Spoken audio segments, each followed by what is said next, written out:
শৰৎকাল। এই শৰতৰ পুলিপাত শ্ৰীকৃষ্ণই 1600 গোপীৰ লগত যে বৃন্দাবনত ৰাসক্ৰিয়া কৰিছিল, সেই উপলক্ষে মই বৰ্তমান আজি উপস্থিত আছোঁ বিহপুৰীয়াৰ বঙালমৰা স্থিত বিষ্ণুজ্যোতি ৰংগমঞ্চত। বিষ্ণুজ্যোতি ৰংগমঞ্চতো তেখেতসকলে সমগ্ৰ ৰাজ্যত বৰ্তমান যি ৰাস উৎসৱৰ কাৰণে সুন্দৰ সুন্দৰ অৱস্থাত যিহেতু আখৰা চলি আছে, গতিকে ইয়াতো সমান্তৰালভাৱে গোপীসকলৰ মাজত আখৰা হৈ আছে। এয়া মই মোৰ সহযোগীক এই সুন্দৰ নান্দনিক দৃশ্যটো দেখুৱাবৰ মই অনুৰোধ কৰিছোঁ আৰু দ্য নিউজ প্লাজক মই সুন্দৰ নান্দনিক দৃশ্যটো আগবঢ়াইছোঁ।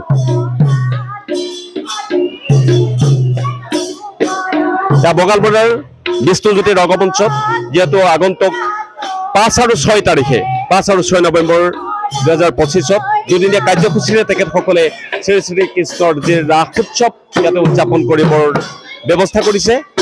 এয়া তেখেতসকলৰ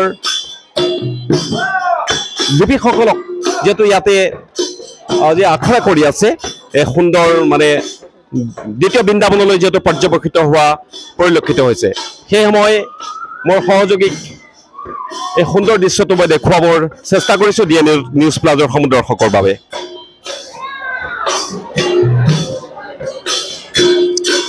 ইতিমধ্যে আমাৰ মাজত এই উদযাপন সমিতিৰ কেইবাজনো বিষয়ববীয়া আমি দেখা পাইছোঁ। তেখেতসকলৰ পৰা অকণমান মনৰ অনুভৱটো আৰু কেনেকুৱা ধৰণৰ কাৰুকাৰ্যৰে এই দুদিনীয়া কাৰ্যসূচী তেখেতসকলে ৰূপায়ণ কৰিব অকণমান জনাবৰ আমি চেষ্টা কৰিম। হয়, কি ক'ব? আমি প্ৰথমে আজি এই নিউজ প্লাছৰ বিষয়ববীয়া ভূঞাকে আদি কৰি সহযোগী দুয়োজনে আমাৰ হিয়াৰ পৰা আন্তৰিকতা জ্ঞাপন কৰা হৈছে। আমি নিমন্ত্ৰণ নকৰাকৈ তেখেতসকলে উমান পায় এই পাৰ ভঙা যি আনন্দ বিষ্ণু ৰংগমঞ্চ সৌজন্যত যি দুদিনীয়া কাৰ্যসূচী 5 আৰু 6 নৱেম্বৰ আপোনালোকে উপস্থিত হৈ আমাক যি উৎসাহিত কৰিলে, আপোনালোকে স্বচক্ষুৰে দেখিছে ভগৱানৰ নামত যি আনন্দ। আমাৰ সন্মুখত আমাৰ হিয়াৰ আমঠু জুবিন গাৰ্গক আমি প্ৰতিদিনেই শ্ৰদ্ধা জনাই তেখেতক সন্মান জনাই আমি আগন্তুক ভগৱানৰ ৰাস লীলাভাগী আগবঢ়াব বিচাৰিছোঁ। গতিকে আপোনালোকক এই চেগতে অশেষ ধন্যবাদ দিয়াৰ লগতে আমি দুয়োটা দিনত আপোনালোকৰ ফালৰ পৰা পূৰ্ণ সহযোগিতা পাম বুলি আশা ৰাখিছোঁ। ধন্যবাদ। মই আৰু এজন ইয়াতে বিষয়ববীয়া আছে, তেখেতৰ পৰা অকণমান মনৰ অনুভৱটো আমি দ্য নিউজ প্লাজৰ সমূহ দৰ্শকক দেখুৱাবৰ চেষ্টা কৰিম। কি ক'ব? নমস্কাৰ। মই প্ৰথমতে আমাৰ অসমৰ সাতচুক জুবিন গাৰ্গৰ ওচৰত মই শত সহস্ৰ আমি প্ৰণাম জনাইছোঁ আৰু বিগত কেইবছৰৰ দৰে বিষ্ণুজ্যোতি ৰংগমঞ্চত এইবাৰো শ্ৰী শ্ৰী কৃষ্ণৰ ৰাসলীলা ভাগ আমি দুদিনীয়া কাৰ্যসূচীত উদযাপন কৰিবলৈ লৈছোঁ আৰু নাট পৰিচালকৰ ক্ষেত্ৰত আমি লাগি আছোঁ। আপোনালোকৰ সহায় সহযোগিতা কামনা কৰিছোঁ। যিহেতু এই শৰৎকালত আমি কাকো বাধা দিব নোৱাৰোঁ। ইয়াতে আমাৰ একেবাৰে শিশুৰ পৰা আৰম্ভ কৰি যুৱক যুৱতী আৰু মহিলাসকলক সামৰি আমি এই ৰাসখনি উদযাপন কৰিবলৈ লৈছোঁ আৰু মই আশা ৰাখিছোঁ সকলো ৰাইজে আমাক এই দুদিনীয়া কাৰ্যসূচীত সহায় সহযোগিতা কৰিব আৰু নাট পৰিচালনা কৰাৰ ক্ষেত্ৰতো সহায় সহযোগিতা কৰিব। আজি আমি সঁচাকৈ বৰ আনন্দিত।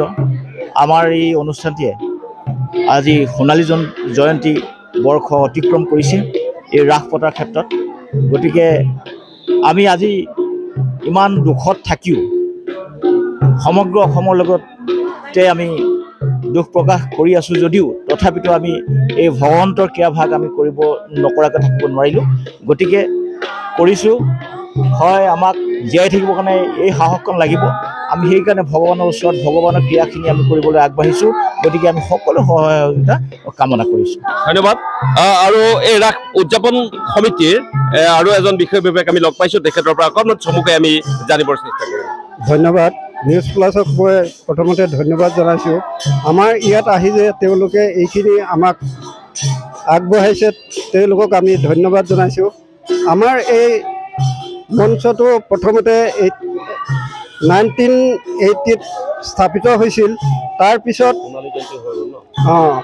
তাৰপিছত আমি কণ্টিনিউ ৱাইজ চলি আছে 1986 পৰা কণ্টিনিউ আমাৰ এই ৰাস উৎসৱভাগী চলি আছে সকলোৱে মিলিজুলি আমি এই ৰাসভাগী পাতি আহিছোঁ প্ৰত্যেক বছৰে সেইদৰে এই বছৰো আমি এই ৰাসভাগী পাতিবলৈ আয়োজন কৰি এতিয়া অখৰা সম্পূৰ্ণ চলি আছে আমাৰ ৰাস 5 আৰু 6 নৱেম্বৰত আমি প্ৰদৰ্শন কৰিম বুলি আমি মনস্থ কৰিলোঁ গতিকে ইয়াত সকলোকে মোৰ ফালৰ পৰা ধন্যবাদ আৰু কৃতজ্ঞতা জনাইছোঁ আৰু আমি জুবিনৰ প্ৰত্যেক দিনাই এগছি বন্তিৰে তেখেতক আমি বন্তি জ্বলাই তেখেতৰ হৈও আমি তেখেতৰ মৃত্যু শ্ৰদ্ধাঞ্জলি জনাই আছোঁ গতিকে এইখিনি আমি ৰাসৰ দিনাও আমি সেইখিনি কৰিম বুলি আমি মনস্থ কৰিছোঁ গতিকে ইয়াৰ পৰা আমি সৰু ল'ৰা ছোৱালীৰ পৰা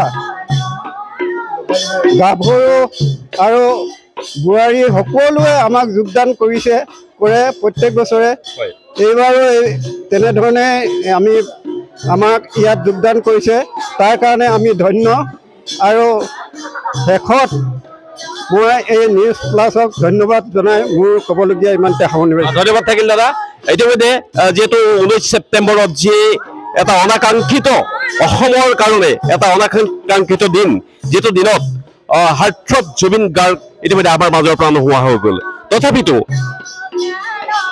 যুগে যুগে কাৰণ যিহেতু যি শৰৎ এই শৰতত ভগৱান শ্ৰীকৃষ্ণই যিহেতু গোপীসৱৰ সংগে বৃন্দাবনত যি ৰাসোৎসৱ ৰাসক্ৰিয়া কৰিছিল তাৰ পৰিপ্ৰেক্ষিতত সমান্তৰালভাৱে সমগ্ৰ দেশতে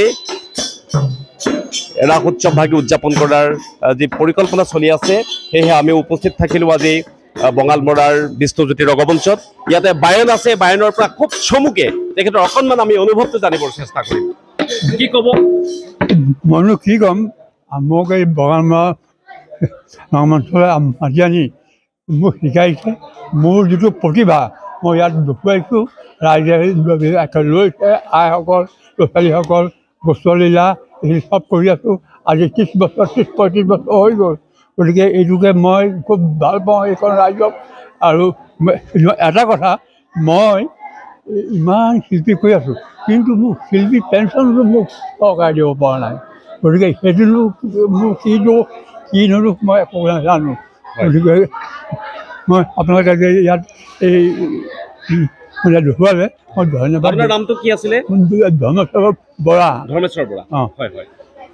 হয় এই বায়ন ধৰ্মেশ্বৰ বৰা তেখেতৰ ঘৰ হ'ল বিহপুৰীয়াৰ গোসাঁইপুখুৰীত তেখেতে আজি 30-35 বছৰ যি বায়নৰ যি কৰ্মভাগ কৰি আছে তথাপি তেখেতে আক্ষেপেৰে আমাক জনাইছে যে তেখেতৰ যি শিল্পী পেঞ্চন এই শিল্পী পেঞ্চনটো কিন্তু হোৱা নাই ইতিমধ্যে যাই হওক আমি দ্য নিউজ প্লাজৰ তৰফৰ পৰা সমূহ দৰ্শকৰ লগতে আমি মাননীয় এই বিভাগৰ মন্ত্ৰী মহোদয়ক আমি জনাব বিচাৰিছোঁ যিসকল ব্যক্তি থাকি গৈছে তেখেতসকলক যাতে তেখেতসকলৰ কৰ্মৰাজিৰ ওপৰত এই শিল্পী পেঞ্চন দিয়াৰো ব্যৱস্থা কৰে গতিকে মই সকলোলৈকে পুনৰ এই বিষ্ণুজ্যোতি ৰংগমঞ্চৰ পৰা আন্তৰিক শুভেচ্ছা জনালোঁ আৰু কৰ্ম যি কুশলী সকলোলৈকে মই দ্য নিউজ প্লাজৰ তৰফৰ পৰা আন্তৰিক অভিনন্দন জনাই এই প্ৰতিবেদন আমি আগবঢ়ালোঁ ধন্যবাদ যিকোনো খবৰৰ বাবে যোগাযোগ কৰক 7099017330 লগতে 7099017110 নম্বৰত